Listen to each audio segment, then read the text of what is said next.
Pursuant to Section 13 of the Open Public Meetings Act, adequate notice of the time and place of this meeting has been given by prominently posting the 2018 agenda resolution of the regularly scheduled meetings of the Princeton Planning Board.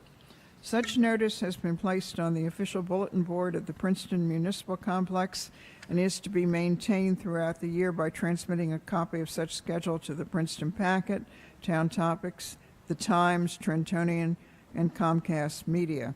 A copy has been filed with the Clerk of Princeton on the 8th day of December 2017. Legal notice on the adoption of said resolution appeared in the December 15, 2017 edition of the Princeton Packet. Would you call the roll, please? Ms. Capizzoli? Here. Mr. Cohn? Here. Mr. Quinn? Mr. Stankiewicz? Here. Mrs. Ullman? Here. Mr. Texarney? Here. Mr. Williamson? Here. Ms. Wilson? Here. Mrs. Gunning? Here. Ms. Sachs? Here. Mr. Oakman? We have a quorum. Okay, thank you. Are there any announcements? You all know we have another planning board meeting on the 26th, so check your calendars. If there's nothing more, let's go on to the findings of fact. The first one is the Bandy Property Group. This was a minor subdivision on Birch Avenue. It was heard on April 19th of this year. Are there any additions, corrections, anyone?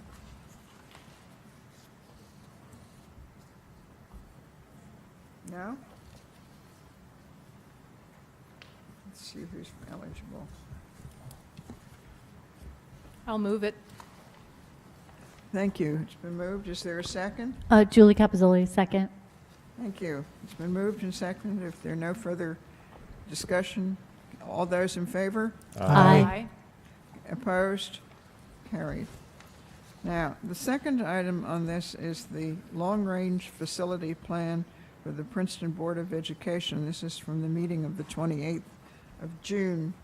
And as you probably remember, I appointed a subcommittee which has labored long and hard on this. Alan Porter also produced an executive summary of what happened at the meeting, and Chris Cosenza outlined not just what happened at the meeting, but the ordinances that governed our report. So we have a number of pieces of paper that relate to this. One is actually the resolution itself, which you should have found at your place here tonight. This is the draft resolution. And then we have a draft from the subcommittee. Wanda, could you speak more directly into the mic? Okay.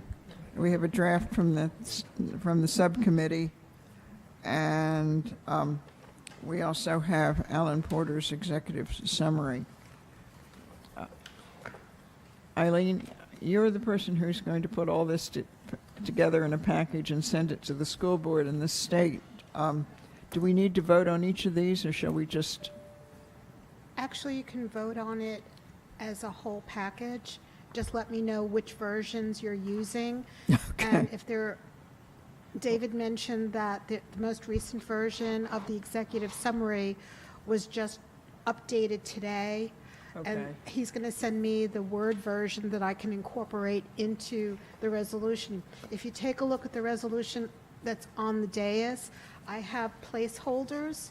Appendix A is the executive summary, and Appendix B is the summary that Christopher Cosenza did for the board that the committee also reviewed. Okay? Now, we're talking about the revised version of Chris's report? Yes. Okay. And David, which version of the committee report? I handed out this evening the Okay. latest version of the committee report, which was generated after the version that went out by email 2 days ago. Okay, I'm happy to summarize the changes from the version that went 2 days ago, if that's appropriate, or... Do you want to hear the changes, anyone? Or do you trust the committee to do this? I trust the committee. Okay. So, if we accept David's version and the amended version of Chris's report, and would somebody like to move that as a package then? Gail Ullman, I so move. Is there a second? I second it, Dwayne Williamson. Okay, it's been moved and seconded. Are there any further comments on this? I would just like to say that the committee did a tremendous amount of work on this, and I was very impressed, and I think it was well worth their efforts. So, having said that, all those in favor? Aye. Opposed? Carried. And I have to abstain. Yes? Just for the record, I have to abstain. I'm abstaining, yeah. Okay. The next item are the minutes of the regular meeting of September 14th, 2017. Let's see,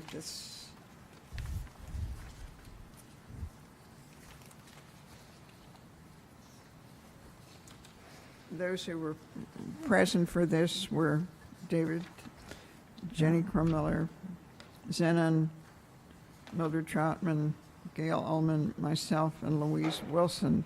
I'll move the adoption of the minutes. Okay, so it's been moved. Is there a second? I second. Gail? It's been moved and seconded. All those in favor? Aye. Aye. Opposed? Carried. That brings us to the discussion items, which are many this evening. The first item on this is the solar panels, which was, I believe, sent to us from the council. So, do we have anyone who wants to comment on this? Or, David, was this a referral from council? Yes. It's an easy one. There's not a whole lot to say about it. Can we swear you in first? This is an ordinance that was created basically to, Swear you in. What? Do you want to Are you swear going to him in? swear him If you want. It's not a hearing, and he doesn't have to be sworn in, but I'd be happy to do it. Do you swear or affirm that the testimony you're about to give will be the truth? yes, I do. So sworn or affirmed. Thank you, Jeff. Okay, so this ordinance was created basically to allow people in existing non-conforming houses to put solar panels on the roof without having to get a variance. So if your house doesn't meet the setbacks, height to setback, or setback to height, you can put solar panels provided they're not higher than 6 inches above the existing roof without getting a variance. And that's it. Okay. Any comments on I have a question, and that is, there's emphasis here on residential. And so I wondered if it applies also to multifamily residential, or whether there's any distinction between single-family and multifamily residential? The way it's written, it only applies to 1 and 2 family homes. So anything more than 2 families would be considered commercial, and this doesn't apply to commercial. So we do not permit solar panels as a conforming use on commercial properties, is that correct? Well, if they don't meet the setbacks, they would have to get a variance. Oh, I- it's just setback. Just overlay. setbacks. Okay, okay. They're allowed This is in- on commercial properties, but they have to meet the setbacks. Okay. Thanks. Just a general question. How does this ordinance affect historically preserved homes that, have to meet like mandatory historic requirements but existed before solar panels were a technology? I'm just trying to figure out if there's no variance needed, how does that work if one wants to put solar panels on something that's historically preserved? Thank you, Dwayne. Okay. Thank you. I was going to ask Julie that question. They still have to get, regardless of whether you need the variance or not, you still have to go to HPC to get a permit. So Okay. no matter what you're doing, if you don't need a variance, you would still need HPC approval. And I'm not sure how they handle solar panels. It would probably be an administrative approval, so we would look at how they're placed. There are several historic buildings that have solar panels in areas where you just can't see it from the street. Okay. So, you know, we're not opposed to solar panels, just the placement is sensitive. Okay, thanks. Right, could I just ask, how does this interface with building permits? You can put them on the roof, you don't need a variance or something, but you still You still need a zoning permit, and you still need a building permit. Okay. And, but you don't have to sort of have proof of a licensed installer or anything like that? I don't know if the building department has any of those requirements. That wouldn't be addressed in this ordinance, that would be through the building department. I mean, typically, I believe that the electrical contractor would be required to be licensed.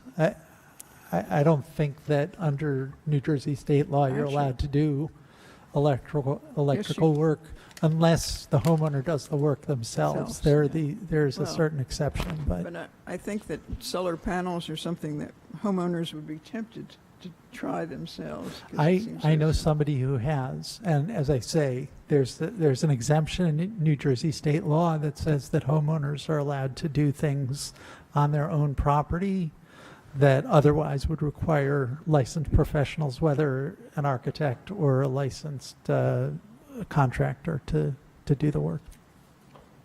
Okay. Any other questions, comments, anything that you want to send back to council about this ordinance? I'm delighted to see it. Did we already have a motion? No, would you like to make I one? would be happy to move Thank you, move it. Louise. Is there a I like second? I like the second. Thank you, Oh, Zan. sorry, Zenon, you can It's move it okay. if you want. I'll take second. Okay, And I'm delighted to. right. All those in favor? Aye. Opposed? Carried. All right, now, that brings us to a bit longer topic, and this is landmark at Princeton. This is preliminary major subdivision site plan with variances. It's on Snowden Lane, block 4502, lots 2 and 3, and it's a request for a period of extension. And I'm going to ask Jack West if he'll walk us through this one. Landmark Princeton LLC is requesting an extension of period of protection for an 8-lot subdivision at the intersection of Snowden and Van Dyke. The application was originally approved in 2005. The Permit Extension Act carried approval on, I believe that ran out in June 30th of last year. So basically, they're asking for an extension.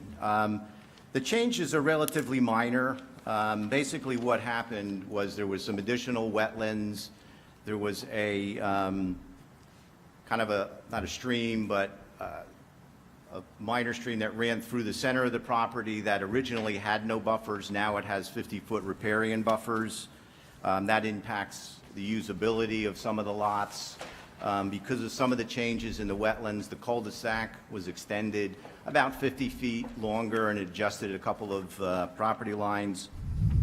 There was some minor changes to the detention basin, although we didn't get full engineering plans to see what the full extent of the changes were. Obviously, it still has to comply with all of the municipal ordinances. And the road was narrowed in width from 24 feet to 20 feet. And I believe that was a condition of DEP when they were getting their permits. So basically, the changes aren't substantial. My only concern was the amount of time, 13 years. There have been some ordinance changes. The way we look at things is a little different.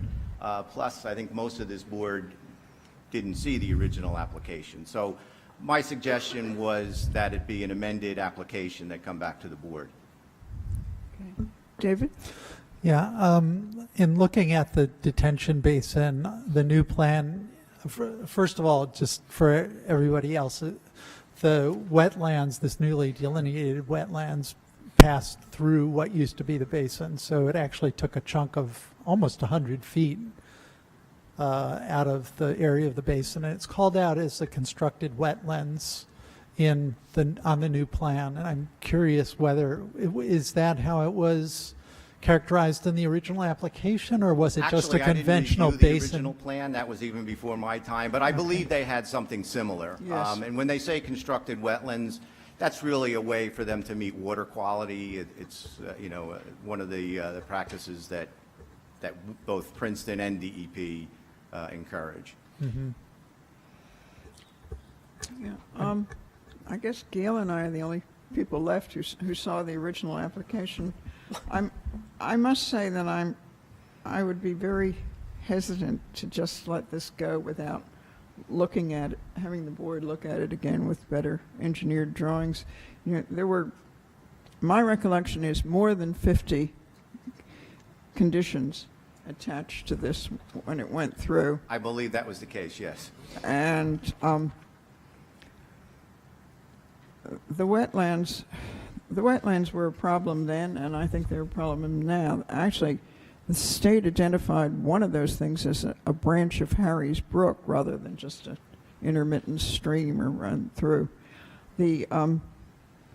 At the time it was heard, there was a lot of problem with it spilling out onto Van Dyke Road and at the western side and Snowden Lane. So, I don't want to depend upon my memory of what was done. I'd really like to see this detailed a bit better. So One of the conditions in the approval was specifically to address that drainage problem on Van Dyke. And it's really an icing problem all winter long. The water runs and then that asphalt path freezes up in a couple of spots. But that was a condition in the original approval. So, I don't know, Gail, do you? I agree. I think that I can't remember a similar project coming before us that has had such a lag time between the original approval. And it seems to me that it would be imprudent to not to ask for an amended plan. Right. But I think at the same time, we do need to hear the applicant and hear his That's true. version of it. So if you, Thank you, Madam Chair. My name is Neil Yossi, law firm Owen and Dyke here in Princeton. I represent the applicant landmark at Princeton LLC, and I actually handled the application back in 2005. I want to clarify procedurally what we're asking for. We are not asking you to approve the amended plan. We are asking for an extension of the original plan, and I'm going to explain to you why we're back here 13 years later. But we're asking for an extension of the original plan to satisfy some business concerns, to satisfy lender concerns, so that we can now come in with the amended approval.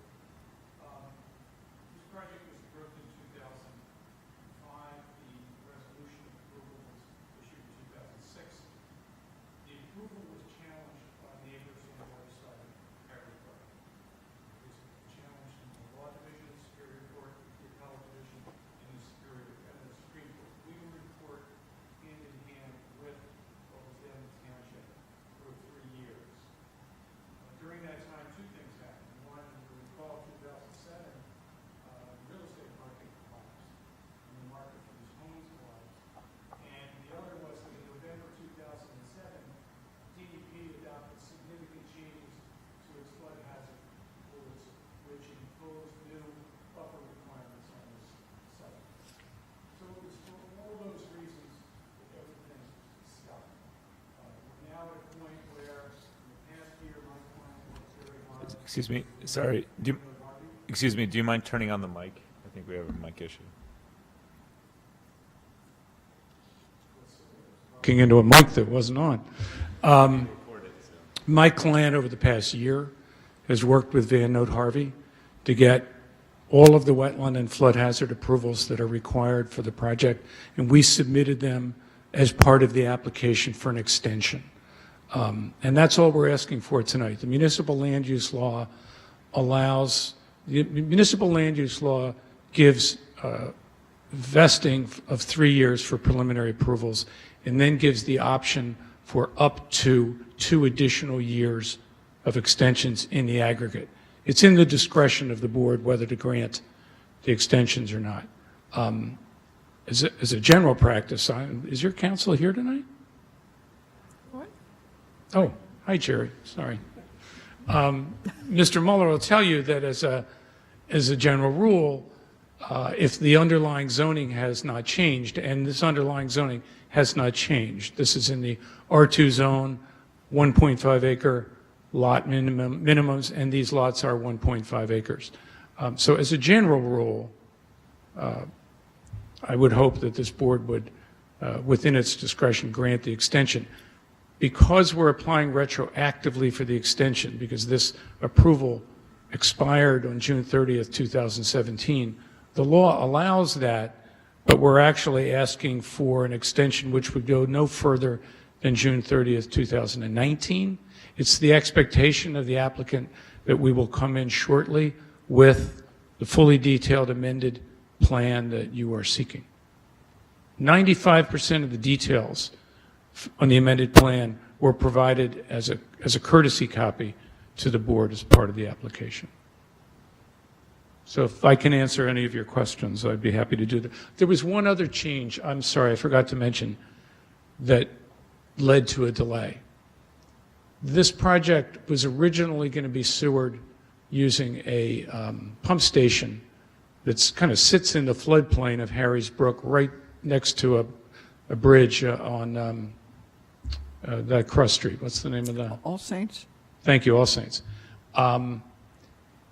In the intervening years, my client worked with PSOC and with the town on an alternative plan, which involved putting a sewer line down Snowden Lane, which is now constructed. So all of the properties down gradient of this property have been sewered. Windy Top is going to be sewered, and a couple other properties across the street. Took a couple years to do that, and that was the other reason for the delay.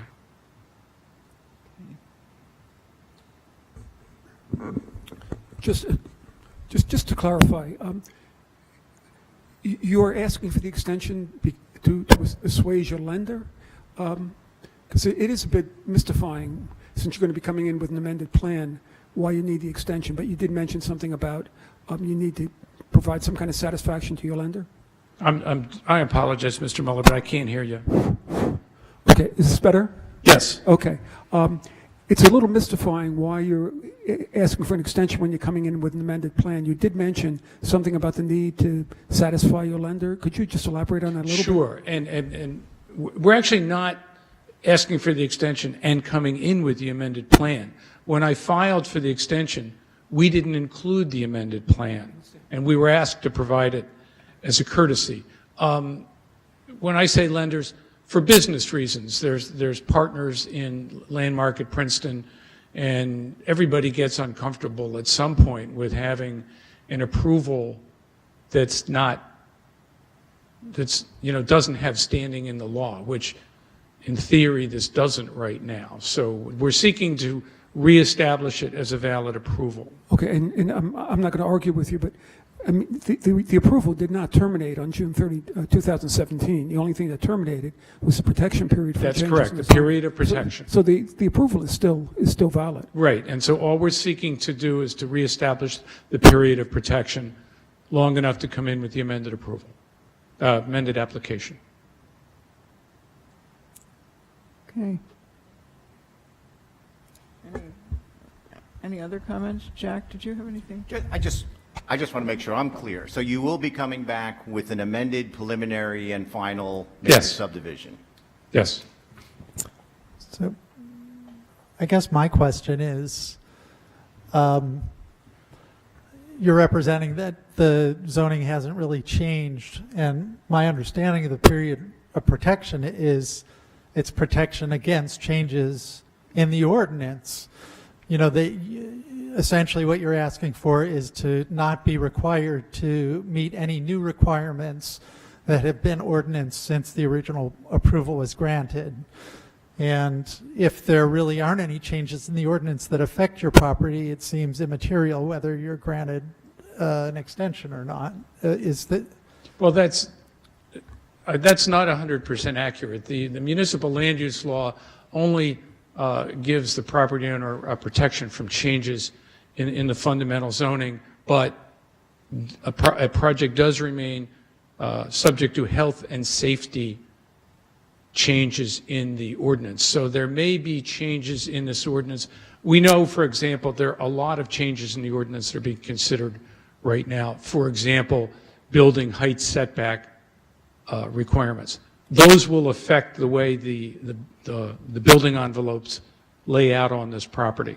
So it's likely, my client's been looking at it, it's likely that variances from that provision of your ordinance will be required. But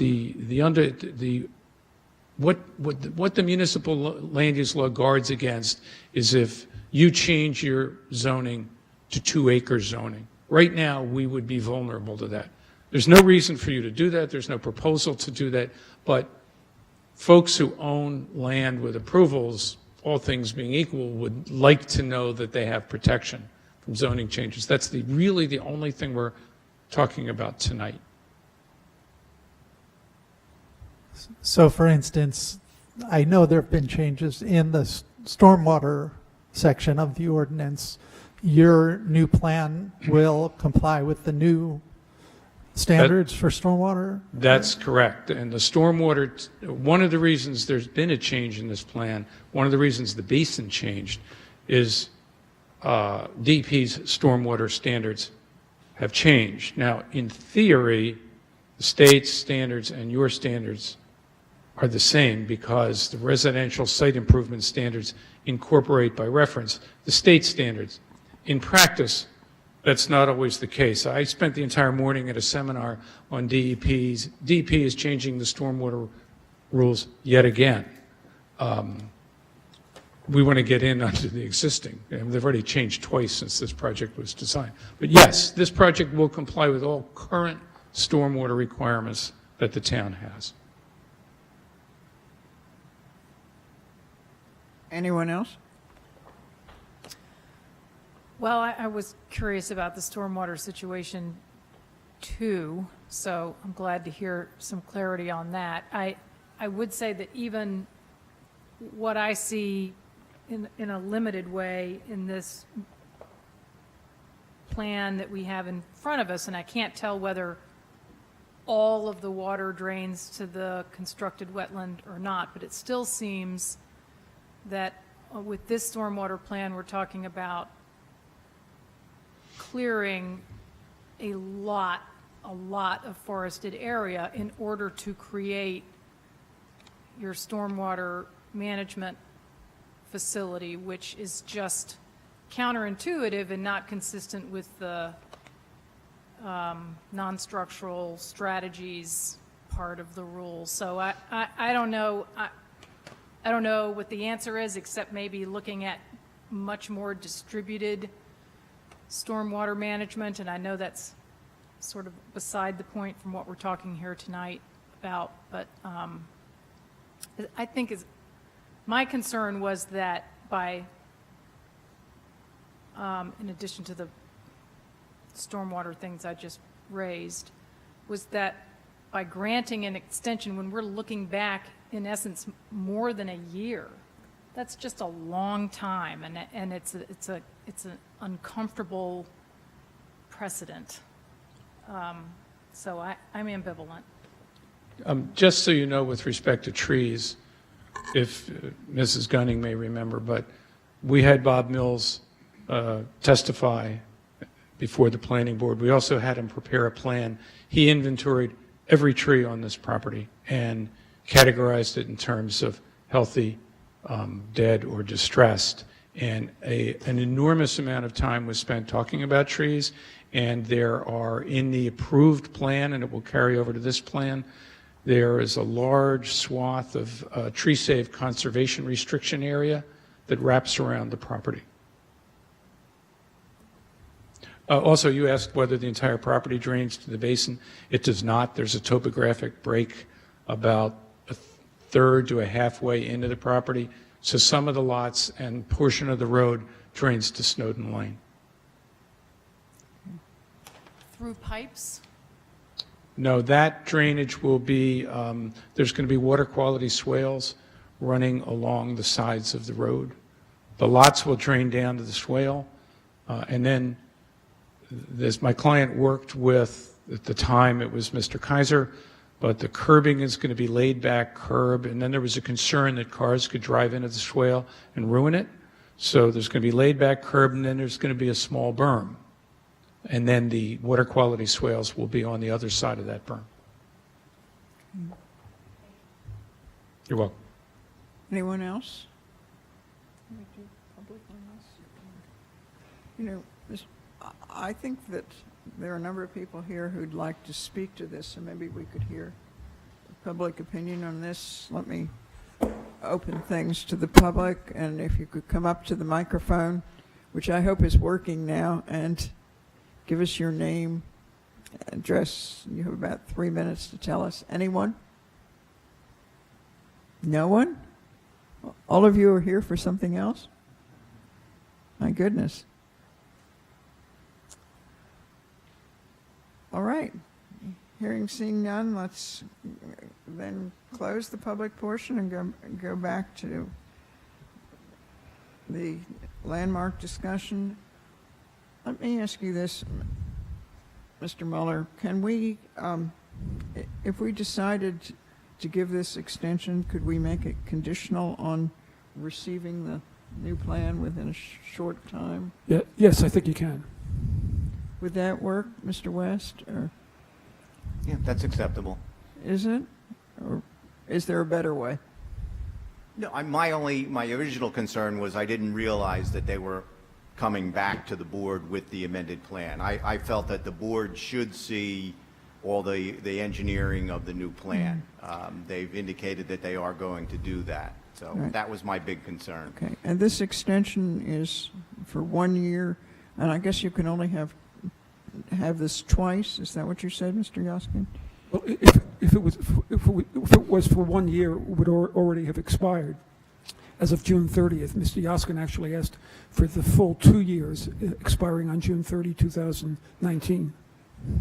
They're asking for a 2-year extension, but they already used one of them up. It's retroactive. Yes. Yeah, but then you would be eligible for another extension after that, or? Not beyond June 30th, 2019, no. Okay. All right. Does that work, or? So maybe somebody would like to formulate a motion? I'll move granting the extension with the condition that the amended plan will be reviewed by the board. Within a time frame? Well, before the end of the extension. Before the end of the extension, is that possible? Yes, it would have to be before the end of the extension, Okay. yes. It's our intention to do it this calendar year. I just would not want to see that in a resolution, that's all. May I ask another question? Sure. You referenced potential upcoming changes to the state's stormwater rule, which I've been hearing about as well, although without any time frame attached to it, which has been sort of frustrating. But you mentioned wanting to basically get in under the wire. I mean, maybe you did not, I'm putting words in your mouth, but that is how I interpreted what you said. And so my question is, I guess for our own council, if we get an application after rule amendments have been published, but before they are formally adopted or whatever is the finalizing, the word for when they're finalized, do the applications that we get after the publication of the rule, of a rule amendment, are they governed by the old rule or by the newly published amended rule? Well, the time of application rule that came into effect a few years ago applies only to the municipalities. It doesn't apply to the state. And they're going to have to get whatever permits they're going to have to get, and it's going to be the law. I'm sorry, I just cannot Okay, understand. I'm sorry, can you hear me now? Yes, and if you could slow down a little bit, Okay, that would be helpful. Thanks. We have a time of application rule that was adopted as part of the municipal land use law a few years ago. That only applies to municipalities and applications for development that are filed with municipal planning and zoning boards. With respect to state regulations, it's really not a question of timing of the adoption or publishing of the rule versus when the application is filed. They're going to have to get whatever permits they're going to have to get from the state, and at that point, they're going to have to comply with whatever state regulations are in effect. And again, we have all of our DEP permits, and those permits were reviewed under DEP stormwater regulations. So it complies with all those regulations. Those permits are valid for a period of 5 years. So as long as my client builds the stormwater features within 5 years, even if DEP were to enact new rules, that would not be subject to them. By the way, I don't want you to get the sense that we want to avoid or evade the standards of those new rules, but the new rules are designed to implement low-impact design standards. And DEP was, I think you know, the DEP was forced because of a court ruling to abandon the point system that it used. Right. So now they have this very subjective set of standards. So what they're trying to do is convert the subjective to objective. Good luck with that. So, it's going to be a learning curve for everybody. It's not going to happen right away. But if they do make the changes that they're contemplating, then Mr. Yoskin's exactly right. It would change the standard from maximum extent practicable to an objective standard that basically requires the use of low-impact development and specifically green stormwater infrastructure. And so it would trigger for all municipalities the need to update local stormwater ordinances to reflect that new standard. And so that, that's what I'm, confused about. The potential impact of a published amendment and what that will require, whether that triggers sort of an immediate compliance expectation, which I've been told it's sort of comparable to a preliminary approval kind of thing, the planning board, which we all know is not preliminary. So that's what I'm really wondering. So I think I can answer your question, and I have both attorneys that will correct me, but so right now they're saying they have their approval from DEP. So if the rules change, they don't have to go back to DEP. However, if the rules change tomorrow and the municipality amends our stormwater ordinance to comply with them prior to them submitting the amended application, then they would have to conform to our new stormwater ordinance that would meet any DEP requirements. Okay. Okay? Yep. Okay. I just wanted to quickly clarify. So are they within their legal rights to extend this, approval, or are we doing them a favor? It's within the board's discretion. So they don't have a right to an extension. So it's kind of up to us, really. Absolutely. Yeah. Okay. Okay. Let's see, we had a... sorry to interrupt. I was wondering if it would also be possible to make a condition that, the applicant comes before a PEC to try to evaluate the environmental impacts beforehand, or if that's not within... No, the board can do that as well.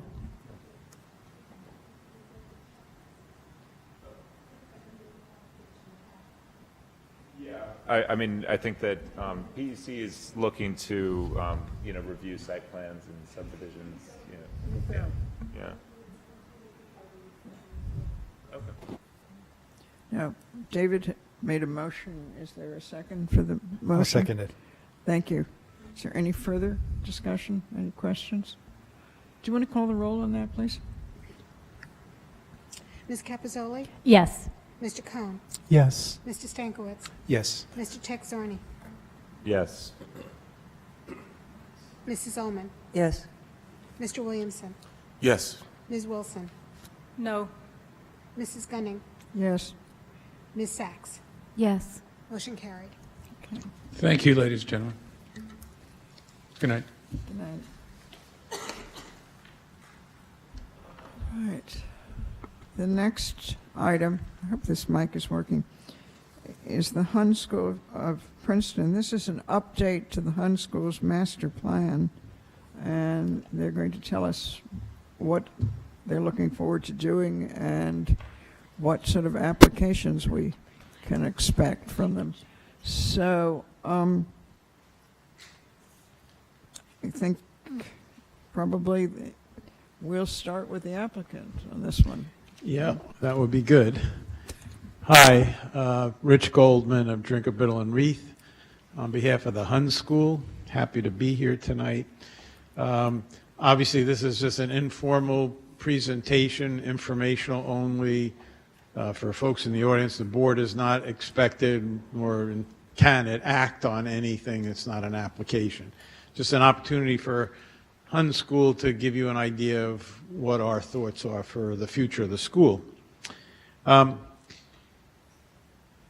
last master plan adopted by the school was in 2010, and I know many members of the board are familiar with some of the work that's happened since then. The Global Commons building, which brought a connection to international things, connections to schools abroad, all of that. It was really been a very positive addition to the campus.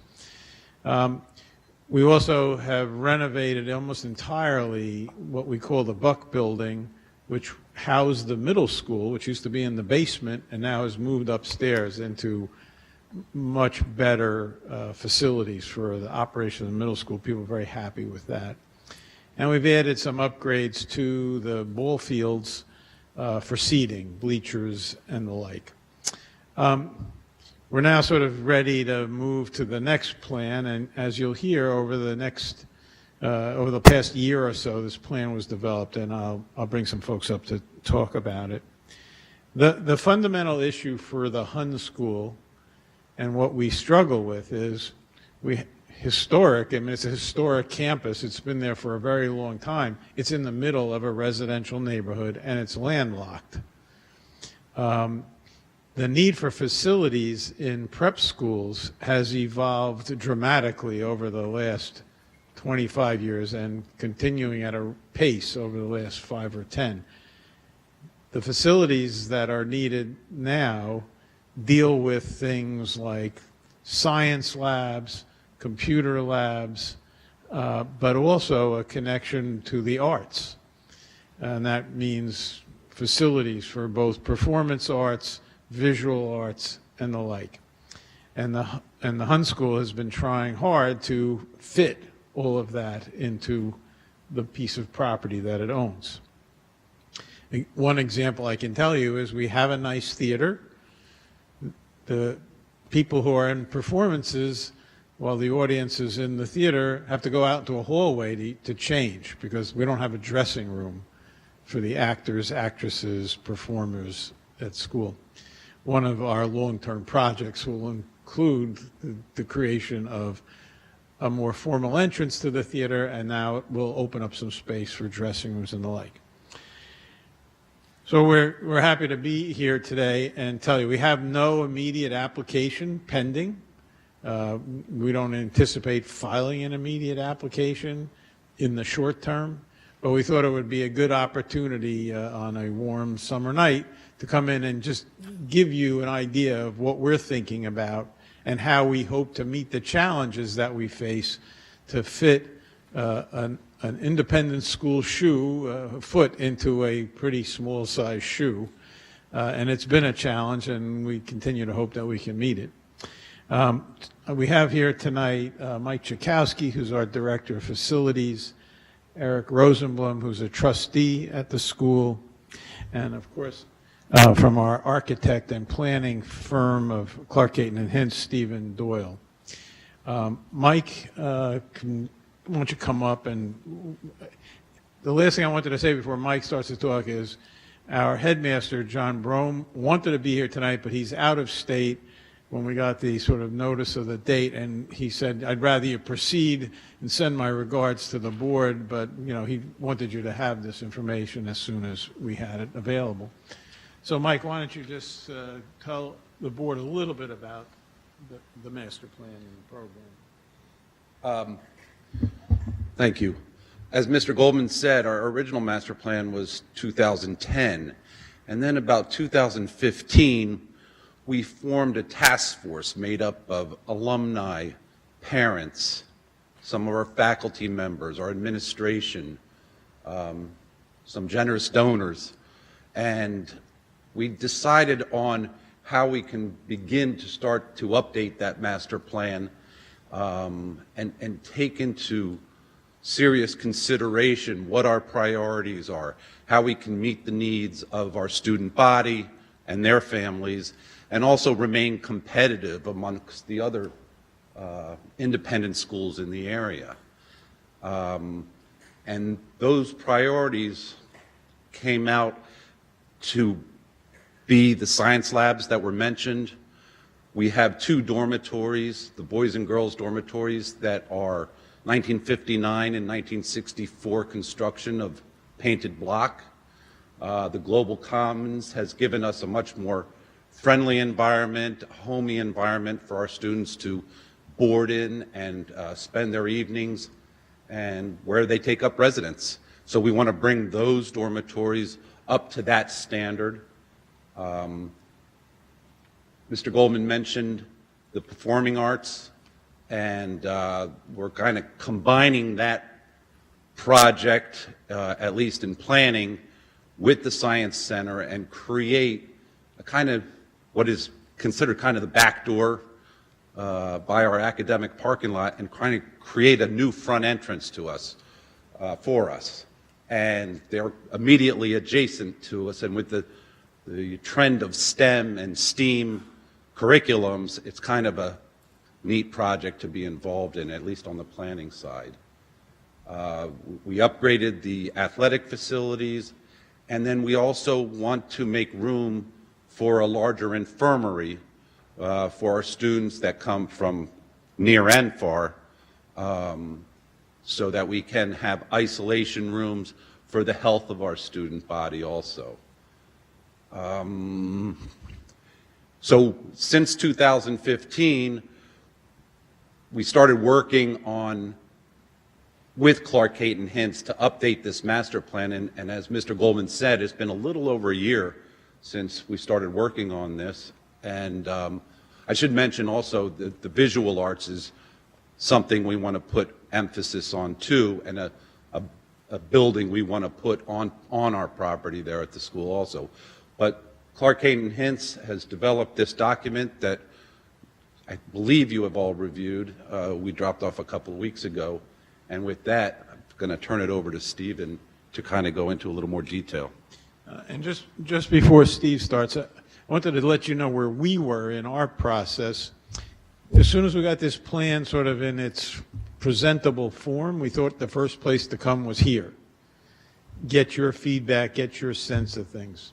From here, we intend to meet with our neighbors, and we've done that with our previous projects, and get some feedback from them and get their feelings, and continue on, you know, a kind of process that we've developed over the past 10 or 15 years of trying to hear what folks have to say, try to accommodate them the best we can, and at the same time ensure that the Hun School continues to be a first-class institution. So why don't we have Steve just run through some slides and give you a sense of the plan. Yes, please. A little better now? Yes. Good evening. Thank you for your time. Again, my name is Stephen Doyle with Clark Caton Hintz Architects. Right now, I'm projecting on the screen behind you, but I'll read out the page numbers so perhaps you can follow along with me so you don't have to strain your head and turn around. Oh, you do? Excellent.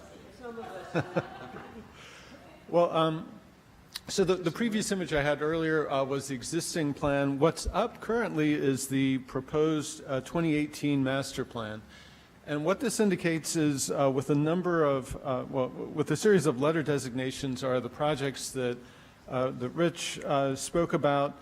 And I'd like to go into each of those in a little bit more detail, starting with letter A, which is the science lab renovation. So again, on page 16, there's a photograph of the existing one of the typical science labs within Cheeseboro Hall. And this is essentially a 1968 vintage science classroom. And while it served its purpose well, in the past, there are new standards, there are new finishes, there are new codes, even for mechanical ventilation that need to be followed. And so as part of this project, we'll be renovating 3 existing science labs, outfitting them completely with new finishes and lighting, energy efficient mechanical systems and insulation, and also better spatial arrangements for students within laboratory environments. And in addition to the renovation, there will also be a series of 4 additional science labs created. This rendering gives an indication of sort of the more open nature of these labs, the very glassy nature of the corridors so that people can sort of see and be seen and that science is really on display within the school. And also it gives a sense of the character of the finishes and sort of the cleaner atmosphere of the space where there's additional storage kind of put away in locations that are a little bit more hidden away and not quite in your face when you're within the labs. So again, this is from within the Cheeseboro Hall building. Within that same building, the second project has to deal with the Performing Arts Center or the theater.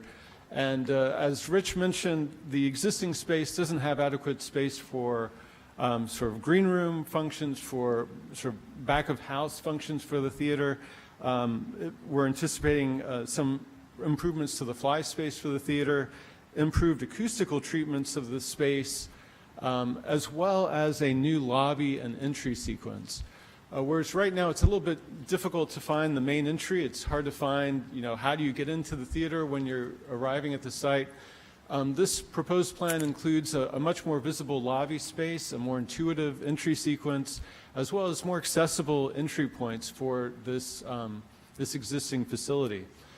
So this glassy entry coming off of the west side is shown here from the air. We've got another rendering which shows the main entry sort of at the center of the page. And you can see the site dropping down a little bit to the right. That's where the new science labs would be located. And as we go along, please, if there are any questions, feel free to ask them as we go, or otherwise we can return back to any images you would like. Again, an interior rendering of the theater, you get a sense of the difference in terms of finish quality, seating, and also the acoustic upgrades that would be part of that space. Currently, the plan is not to add any additional seats to the theater. I believe, Mike, we're showing exactly the same number of seats as are currently within that space. The third project is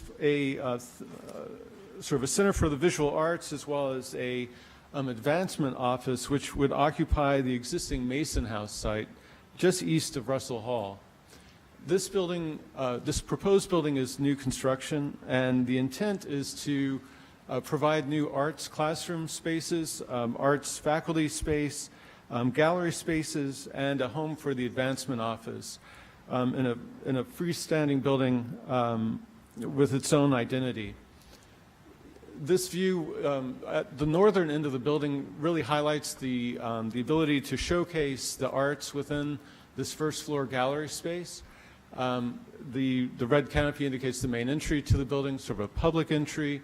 There's right now the rendering is showing a monumental stone panel. This is a very modern building, but the idea is to take materials and finishes from some of the adjacent buildings at Hun, but to utilize them in a thoroughly sort of fresh, modern approach.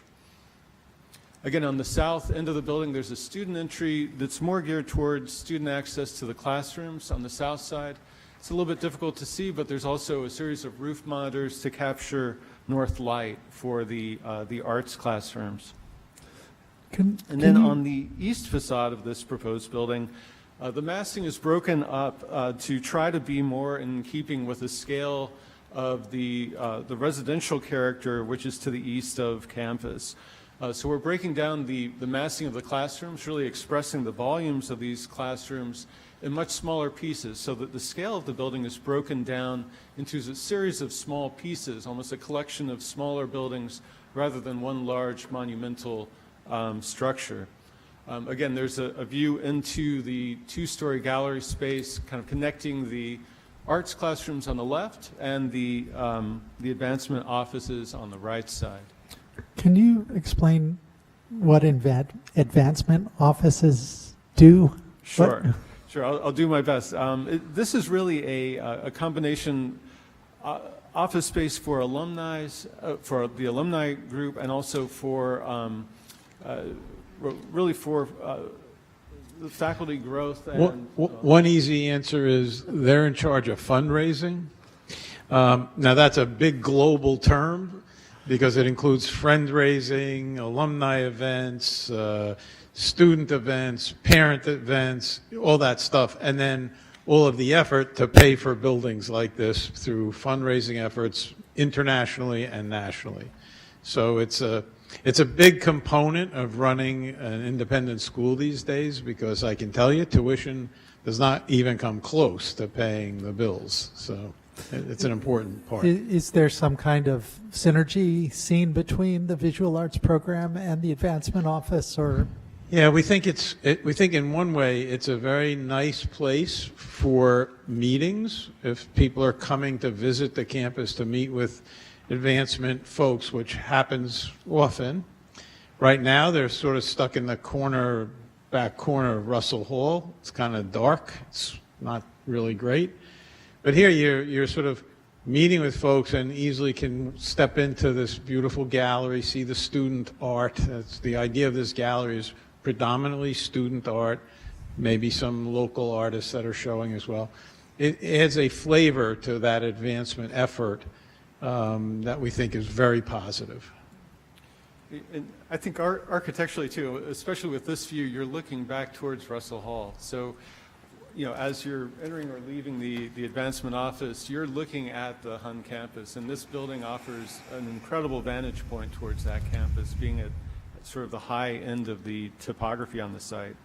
I think it's also important to note in the renderings, while these are architectural renderings, we usually we try to show the building. This is a heavily wooded site, so the intent is that we are going to be trying to save as many of the trees on the site as possible. There's some gorgeous high canopy trees, and we've placed this building such that right now the design has got a minimal impact on that existing tree canopy, so that can be maintained. The fourth project deals with existing dorms, and similar to the science labs, the existing dorms of Poe and Carter haven't really gone through a full renovation since the 1960s, I would say, like early 1960s. So these are concrete block wall construction. The finishes are worn, they need to be renovated. The exterior envelope of the building includes single pane windows. It's not an especially efficient thermal skin for the building. And also just the general character of the systems and the lighting and the mechanical systems are fairly out of date. So the intention with this project is to really elevate the experience of the dormitories, to renovate all the dorm rooms, not to add any additional dorm rooms or any additional beds to the building, but to fully renovate these buildings to improve the envelope, improve the experience of being within the dormitories for the students. As part of that, that does include a couple of small additions to allow for accessible entries into the dorms, and also improved gathering spaces within these dormitories. So you'll see, I think this last view, this is a proposed trellis at one of the main entries for Carter, and also a proposed slight addition at Carter on the south side. Again, just providing a better connection to the sidewalks, which is accessible. And this interior view just indicates some of the interior collaborative spaces and sort of informal gathering spaces that would also be included. Going back to the existing photos, the space on the lower right is an existing lounge within the Carter dorm. So it's, there's a couple of comfy chairs in there, but it doesn't exactly feel especially inviting as a gathering space currently. So these really take advantage of the large window openings, but would also include much better performing glazing, so that rather than having layers of sheets on the walls, you can actually look out and enjoy the light and the views. And then the final project, which is proposed, is a renovation within Russell of the infirmary at the northeast corner. This includes a full renovation to allow for isolation rooms, sleeping rooms, night nurse spaces, emergency entrances, and associated infrastructure and infrastructure and also utilities to serve this suite. This is currently inadequate within the existing building. There's no additional space planned for this renovation. It's more of just an interior fit out. So this space is actually ideal currently because it's one of the few spaces on campus that is fully accessible with ramps and handicap access. Then actually, within this document, we did list the grandstand. That work was actually completed, I believe. Mike, That's completed, yep. So that's something we should probably remove from the master plan as being complete now. But I apologize if I went quickly, but if you have any questions, I'm happy to answer them. Can you just go back to the overall campus, that first slide that shows the whole campus? Because I wanted to point one thing out.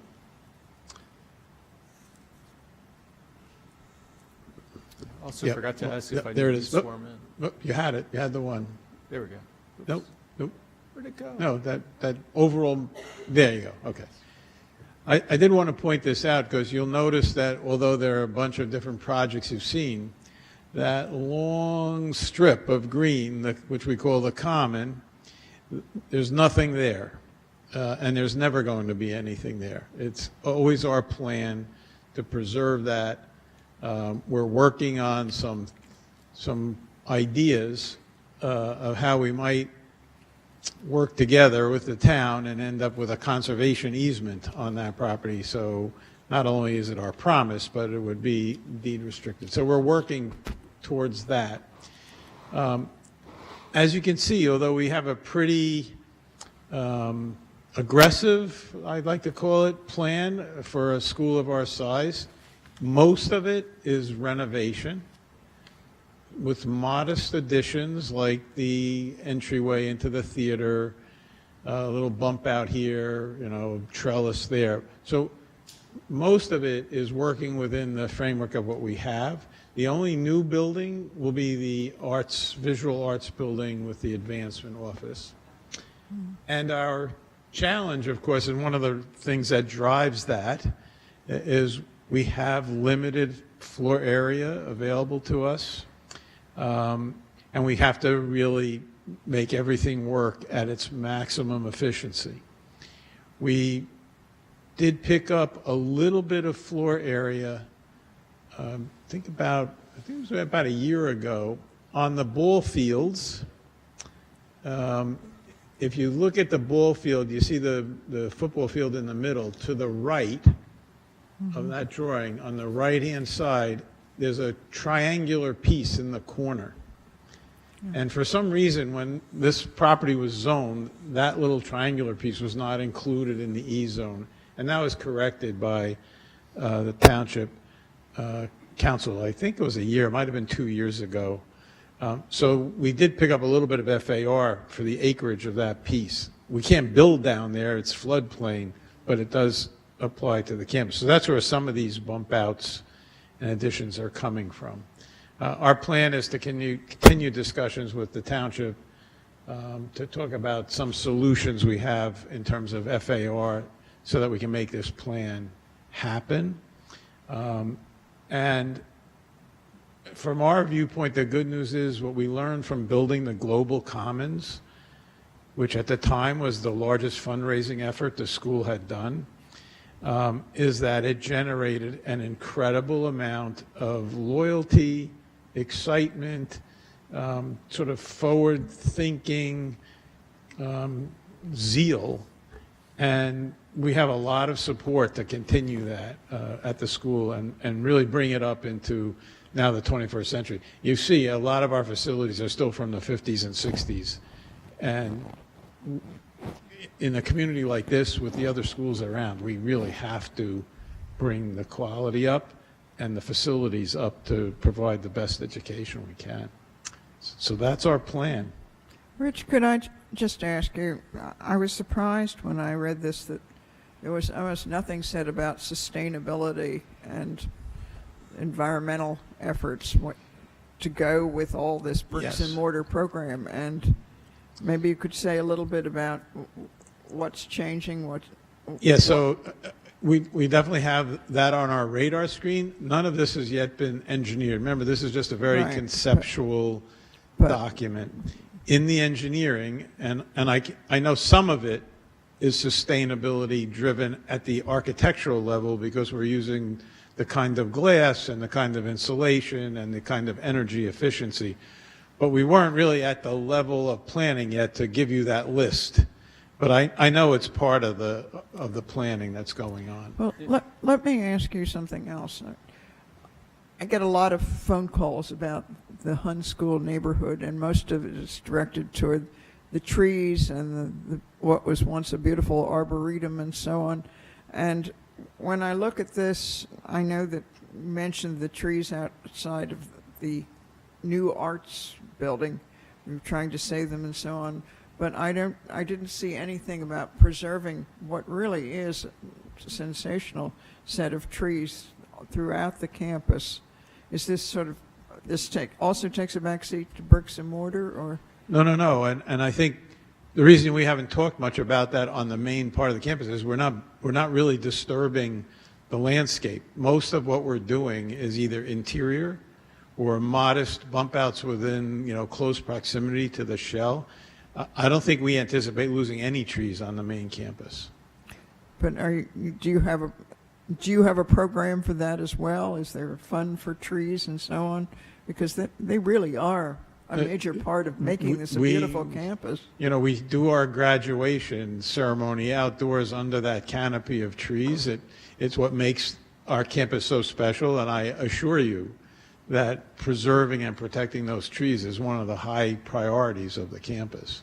We're very sensitive to that. It is essentially the essential character of the Hun campus. I agree with you on that.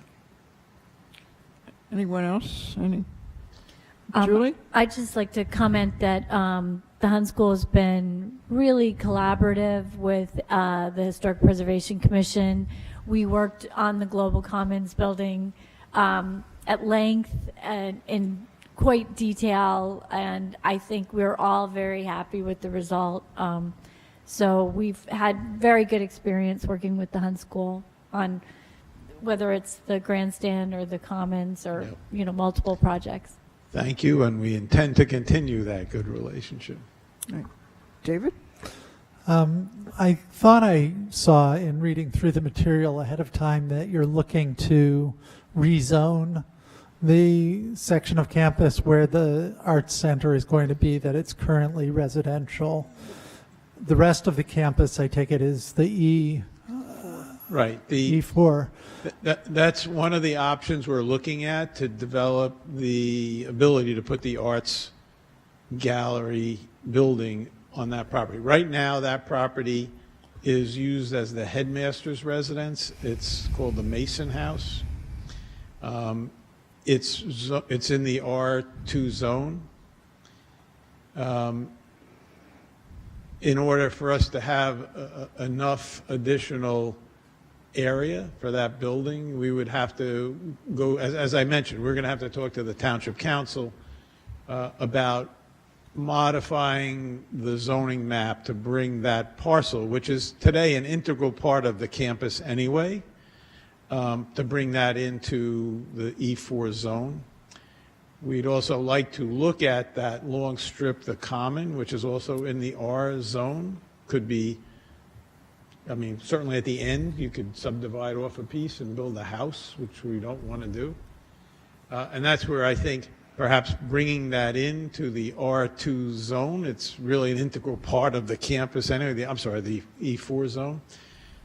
But at the same time, putting a conservation easement on it, so it's never developed, but at least the acreage would count towards our overall campus FAR. We wouldn't be able to put any buildings there or build anything there, but it would bring some FAR into the So campus. the E4 zone has a higher FAR limit than the R2 zone? No, the R2 zone does not permit the institutional use. So we can't put an educational building in the R2 zone. We're actually dealing with that in regards to the public schools right now. It's a conditional use. It's not a I unpermitted use. think public schools might be. I don't think All schools are. I think all schools are conditional use. I'm not sure. Private and public. I'm pretty sure. Is that right? I'm pretty sure. Well, we should take a look at that because I was not aware of that. I thought it was not a permitted use. So we'll look at that. That may solve a problem because we're not planning intense development there. But we need a place to put a building. That's our I problem. mean, Jack, do you know offhand? No, I'm not. I know, I mean, one of the things that we talked about with the public schools and especially the charter school is considered a public school. The Hun school is a private school, so that may be the difference. Yeah, I didn't think it was included, but listen, I'm wrong all the time. I'll take a look. Anyone else?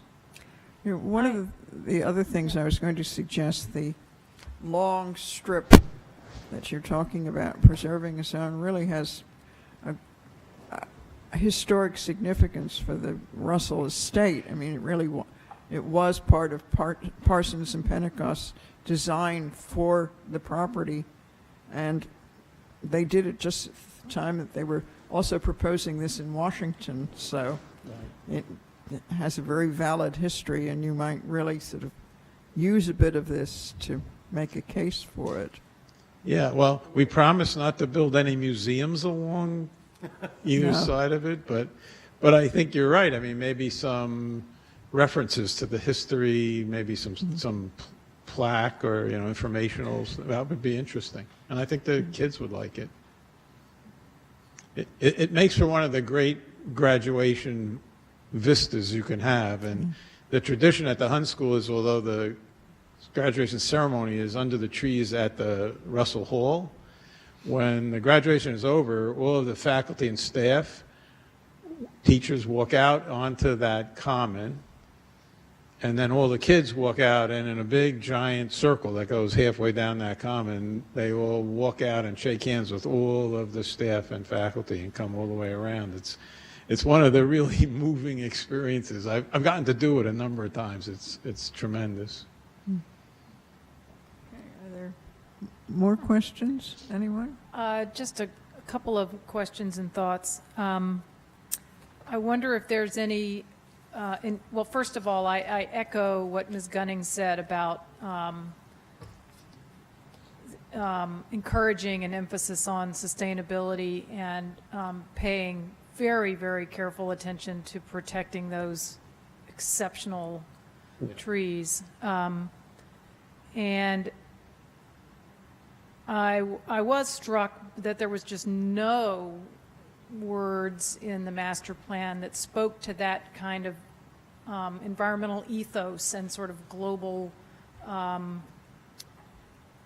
sort of the building and master plan equivalent to what's laid out in a very eloquent way on the website about the school's approach to education. Right. And the whole child and everything. And so I wondered, some specific questions. Is there an appetite and intent to design these buildings to LEED standards? Yeah, I mean, I think the intent, as the school has talked to us about it, the intent was to, at a minimum, design to LEED equivalency. So the full LEED certification process can be somewhat onerous, only in that the new version, LEED version 4, now requires things like, meter review from U.S. Green Building Council. They have access to your meter 24 hours a day, water meter, gas, electric, whatever. So some clients aren't as keen to go through the full certification process. With that said, the intent, as the Hun School has told us, is that the new buildings, the additions, the renovations would meet or exceed the prerequisites and certification levels for the current version of LEED. And I agree. I think that's something that could be added to we call it LEED eligible. I know you've all heard that. So the Global Commons was built LEED eligible, and the recent renovations to the Buck Building were all done LEED eligible. We're always reluctant to go that last step because it's a private agency. It's not under any regulatory control, and it can really be a nightmare. But we're definitely committed to this, and I think the suggestion here has been a good one, and I think we should look at, this document is not yet set in stone, and I think we ought to take a look at the document and find the right place for that ethic. I don't know how, well, I know from other institutional master plans, there oftentimes is a place up front where you just have guiding principles. Absolutely. And no, that makes a lot of sense. I also was curious about whether the windows in the dorms will open. I like the fact that the windows that are there, even though they are 50 years old, maybe older, open. And if I tell you that all these buildings have beautiful, huge amount of light coming Right. in, which is beautiful to see, but will the windows actually open so that children can breathe fresh air at night? What I can tell you is the ones that we have now, they sneak out at night out of those windows. So Well, we have to, if we have windows, they have to be too small for them to crawl out of at night. That's exactly what we do. We put safety, they only open about. Yeah, a little bit. All right, so my last question has to do with resiliency and disaster recovery and that kind of thing. Is the school equipped with generators such that when everything goes, when the what hits the fan, the lights stay on? And I guess a follow-up to that is, as the town is planning for climate adaptation and resiliency and looking at sort of neighborhood-based shelter-in-place type facilities, is that something that is that a role that the school plays in the neighborhood? We haven't integrated with the neighborhood, but within this, well, let's answer the first question. With the addition of the Global Commons, it is a residential building, so we did put a 150 kW generator in that building that runs about 100% of the life safety function and about another 75 or 80% of the rest of the building. And we are looking at adding generators at other key locations, such as the dining hall, so we can continue to cook and take care of the children in a multiple day blackout. And especially when we're looking at the renovations of Poe and Carter, we want to add generators to those facilities because they're also residential facilities. We have recently taken a hard look at campus safety, and we have hired a campus safety director, and we're currently analyzing lots of different programs on resiliency and natural disaster actions. I would just encourage you as you do that to be thinking about the neighborhood as well. Yeah, no, I think that's a good idea.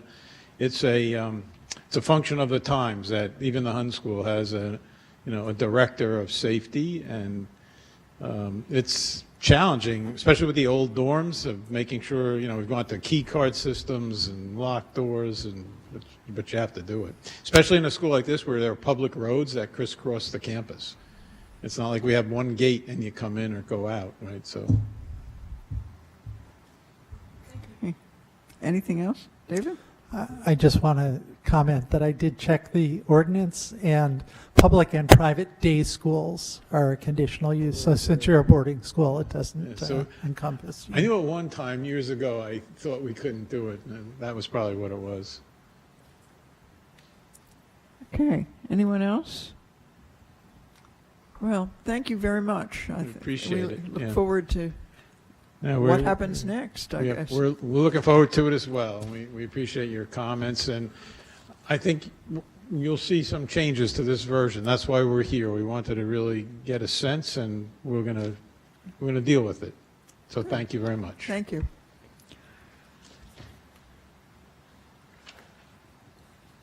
Okay, board members, that brings us to the last item, which is the redevelopment referral.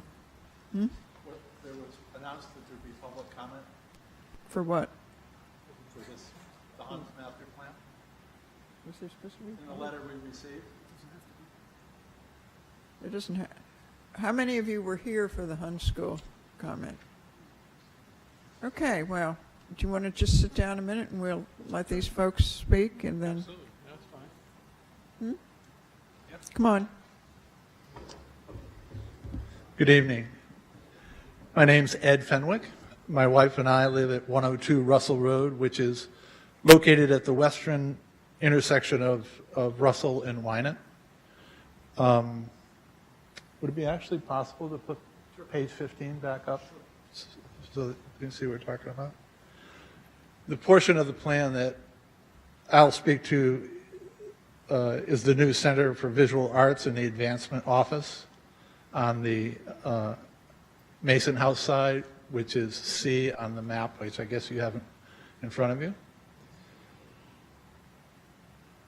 The Mason House site is currently part of a residential neighborhood and should stay that way. There is no benefit to the neighborhood or the town to rezone that property and put an institutional building on it.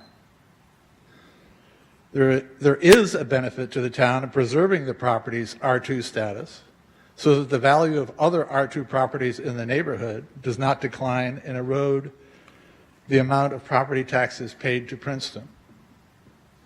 It is wrong for the Hun School to expect the neighborhood and the town of Princeton to suffer injury to a residential R2 neighborhood solely for their benefit.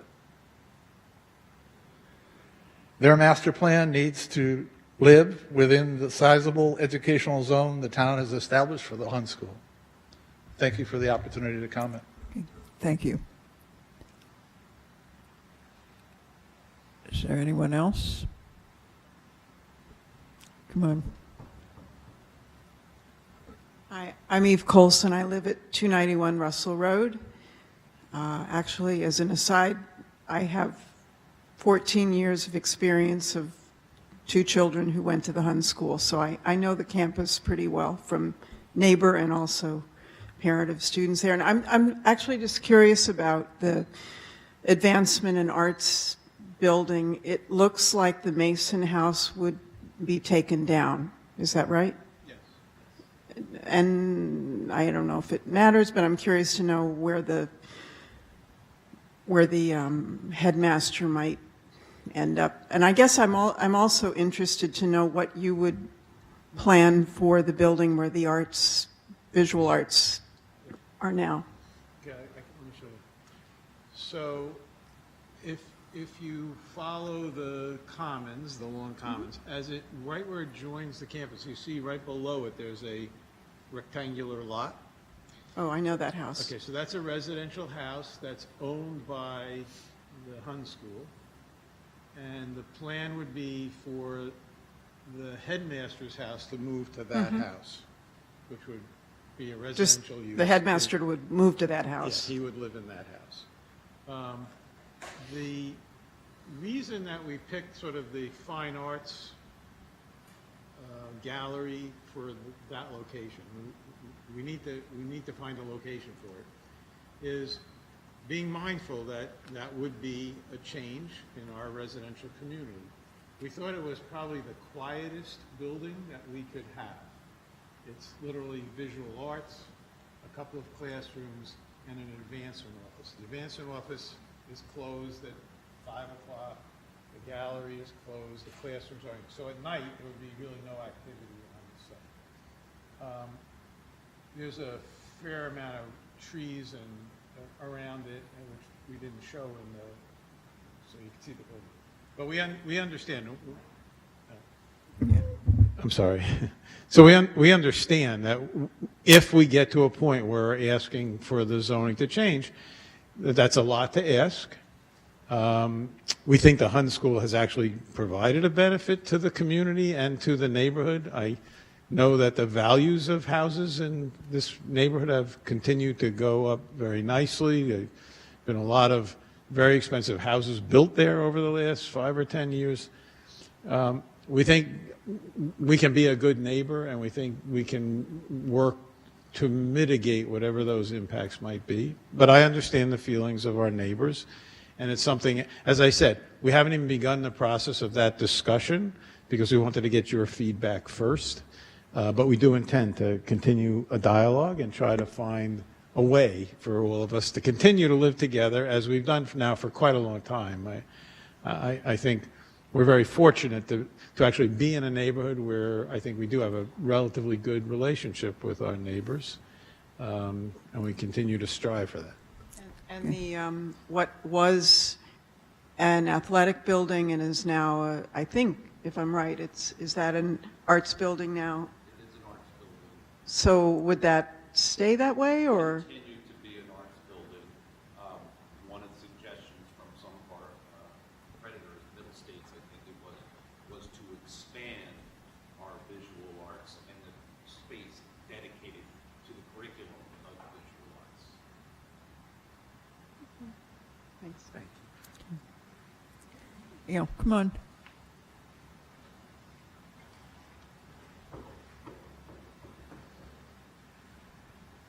My name is Jean Mazzetti, and I live at the corner of Edgerstone and Wynant. And I too would like to address this piece of property and building that both Eve and our other neighbor were talking about.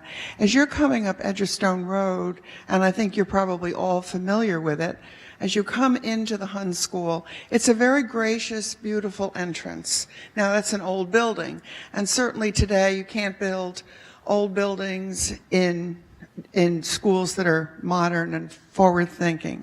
But if you come up Edgerstone and you suddenly are going to see this building that they're talking about, it is going to change the entire character of that road. And so I think I think the Hun School really needs to take that into consideration. This is a huge change in the character of Edgerstone Road. And as you're coming up, you know, there's a beautiful old, it's almost like a manor house that goes way, way back. In fact, I think it was moved from the campus of Princeton University. That was my understanding. And it was moved to Edgerstone Road. And it was a place that Einstein used to play his violin. It's got all kinds of history. And that would be in the shadow of this new behemoth that they're talking about building. So anyway, I think when you know, the Hun School is drawing up their plans, I think maybe they need to go back to the drawing board. And if they're going to do something like that, they ought to rethink the design. Thank you. Thank you.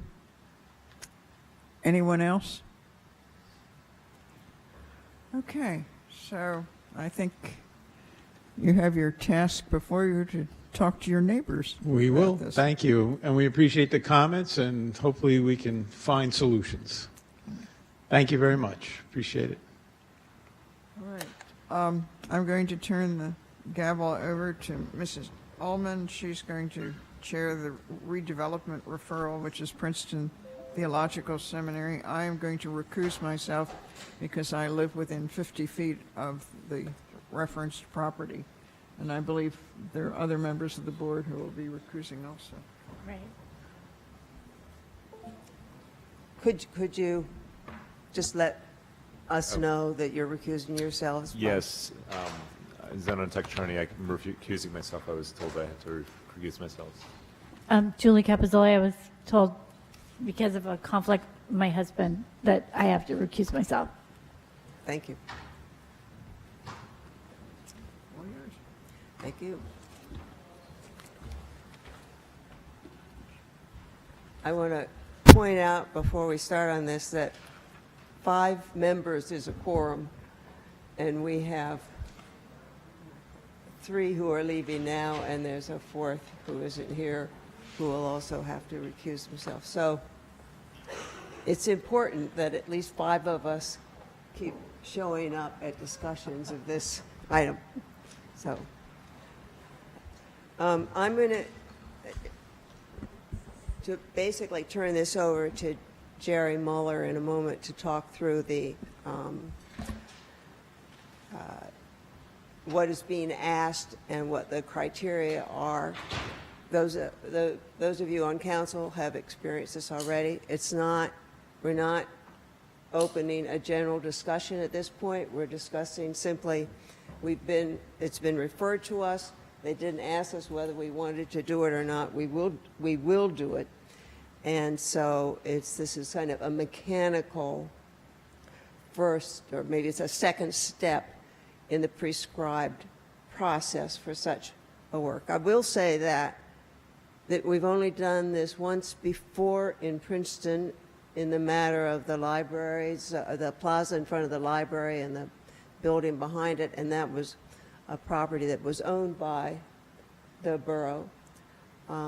So this is new to us, and we want to be sure that we proceed, and it's a major project. I think we want to proceed. I used the word prudent earlier, and I think prudent applies to this too. So, Mr. Muller, do you want to lead us in? The governing body on June 25 adopted a resolution, which you all have in your package, basically directing the planning board to do a study of 10 parcels in the town, all owned by Princeton Theological Seminary, and determine whether or not some or all of them are areas in need of redevelopment. That is, that they meet one or more of the criteria set forth in the local redevelopment housing law as qualifying as an area in need of redevelopment. Those criteria are set forth in the memo from either Jim Constantine or Chris. I guess it's from Jim. I think it's on page 4. You only have to meet one of the criteria, except for the last one, which is a smart growth criterion. If you meet only that criterion, that's not sufficient to designate an area in need of redevelopment. Now, I'm not going to get into the nitty-gritty of redevelopment law now, but it happens that not even all of the parcels have to meet any standard. If they're necessary for a redevelopment plan to be effective, they don't have to meet any of the criteria as long as other parcels have met that criteria. But that's getting fairly far in advance, and we're at a very, very early stage now. The resolution, as I say, directs the board to do this study, and all that's before the board tonight is authorizing our planner to go ahead and do the study. That is to do text and maps and present it to the board with a judgment by the planner as to whether he thinks that some or all of the parcels meet the local redevelopment housing law standards as an area in need of redevelopment. The decision as to whether they do so, of course, would not be made by the planner. The planner is just giving advice. It would, in the first instance, be made by the board after a public hearing at which everybody who wants to will be given an opportunity to be heard. And then the board will determine whether or not some or all of these parcels meet the standards and send a recommendation to the governing body with respect to that, with respect to whether, which parcels meet the standard, and maybe they all do, maybe none of them do. We don't know yet. We haven't seen any material. There is no material until we get the report from the planner. On the assumption that the board determines that one or more of the parcels meet the criteria, and that the council makes that determination, and the council actually can make a determination that one or more do, even if the board doesn't. It would have to do that by a majority of the fully authorized membership.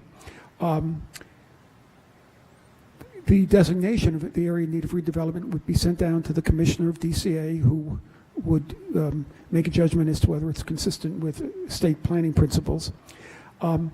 That's all the first step, just the designation of an area in need of redevelopment, or here, areas in need of redevelopment.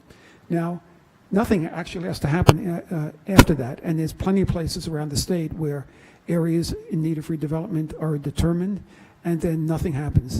They don't proceed from that. But if there's, I did not understand what the last thing that you said. There are what? There are plenty of towns around the state where areas in need of redevelopment have been determined for particular parcels in that town, but then the town doesn't take the next step, which Does would not take the next right. step. So that the designation just could sit there for a number of years. What the next step is the preparation of a redevelopment plan on the assumption that one or more of the areas meet the criteria. That could either be done by the governing body through its consultants, in which case it would be referred to the planning board as an ordinance would, and the planning board after 45 days, within 45 days, has to send its recommendations back, or alternatively, the governing body could direct the planning board to actually do the study, to develop the redevelopment plan. And at that point, once the redevelopment plan is prepared, it would be adopted or not adopted, but it would be treated as an ordinance, and it would go through first and second reading as any ordinance would. The way this came about, and of course you have a letter from the seminary dated July 9, 2018, is that the seminary had some discussions with the governing body about their planning process, including as a central element the idea of moving all their student housing, which is now in West Windsor, to the main campus. As part of that, I know there was some discussion as to the possibility of a payment by the Princeton Theological Seminary to the town of monies for affordable housing in lieu of providing affordable housing as part of the seminary development of its student housing. That's the reason that I recommended to Zenon and the other, Jeffrey, and who's the third university? No, yeah. There were three members of the board who had university connections, and because of the university component of the fair share plan, and this could become interrelated and part of the fair share plan, I thought that conflict carried over to this. The fourth was Julie. One of the things that they're thinking about, but it's at a very, very early stage, and just some preliminary thinking, is that if a contribution for affordable housing is made, it could be made to Princeton Community Housing, and the housing could be built at Princeton Community Village. Julie's husband is a member of the board of trustees of Princeton Community Housing. That was her conflict. So, as I say, we're at a very early stage.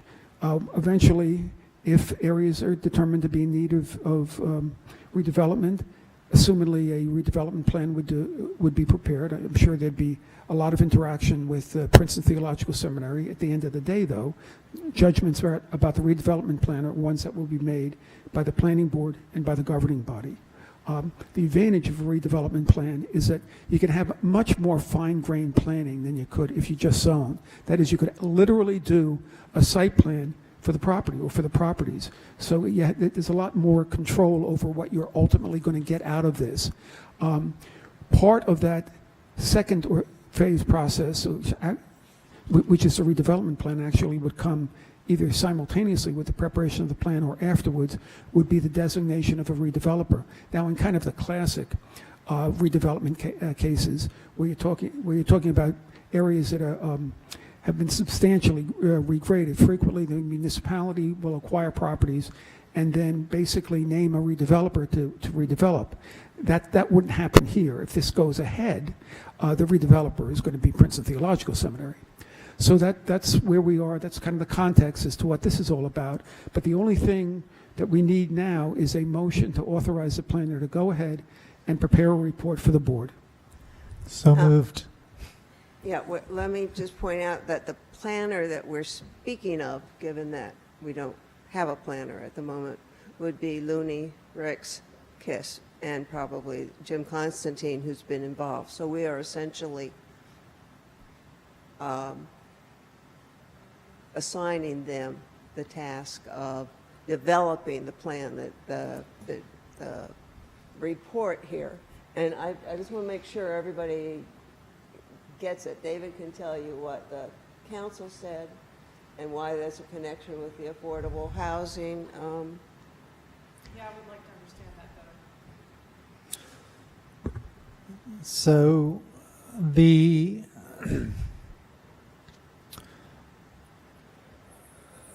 complicating factor, I guess, when they approached us about doing the implementing their plans for how they would bring the student housing in from West Windsor into their in-town campus, there's a problem with defining dormitories as housing. So whereas with, say, the Merwick-Stanworth development, the university simply constructed affordable units as part of an inclusionary plan at Merwick-Stanworth, it doesn't really make sense with dormitory housing. And yet the seminary, in recognition of the needs of the town around our new affordable fair share obligation, and the fact that we would be doing them somewhat of a favor by creating the opportunity for them to do the development in the way that they want to. They wanted to recognize that, I guess, by making a contribution. And under this redevelopment statute, that kind of a financial contribution can be incorporated into the development plan. Therefore, that's why it was recommended to us as a suitable mechanism to move forward with both meeting the needs of the seminary and furthering the goals of the affordable housing plan. Thank you, David. David has moved that we, I don't know how to phrase this, but I assume you will, move ahead with. Just to authorize Jim Constantine to prepare a study for the board as to whether the 10 parcels listed in the resolution or any of them can be designated areas in need of redevelopment. Yes. So I actually have a question about that.